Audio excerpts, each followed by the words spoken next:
तिमी त रक्सी खाएर बाटा हल्लिँदै हिँड्छौ अरे हो? कति रौसी खान्छौ दिनभरि?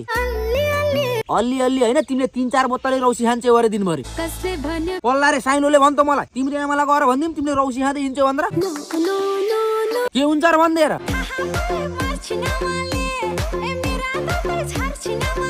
दाँत झार्ने मात्रै होइन, तिम्रो हात खुट्टा पनि भाँच्नु पर्छ। हेर त यति राम्री मान्छे भएर रौसी खाँदै हल्लिँदै हिँड्न तिमीलाई लाज लाग्दैन? हेर न अझै ठुल्ठुलो कुरा गरेको। अनि के हुन्छ र 3-4 दिन जाब रक्सी नखाएर? हे भगवान, यसो गर के बरु 3-4 दिन रक्सी नखाऊ, बरु त्यसको सट्टा दुध खाऊ, कफी खाऊ, चिया खाऊ, कोक खाऊ, स्प्राइट खाऊ, हुन्छ? ए तेरिका, तिम्रो रक्सी खाने अड्डा कहाँ हो भन त? अब तिमीलाई जति सम्झाइन लागेन, बरु म पनि रक्सी खान थाल्न पर्यो अबदेखि। जामी न पृथ्वी चोकमा गएर मस्त रक्सीसँग सुकुटी खाऊ है। सुकुटी खान्छौ होला नि? 3-4 बोतल रक्सी खाने पियर बाउनी भन्दै अझै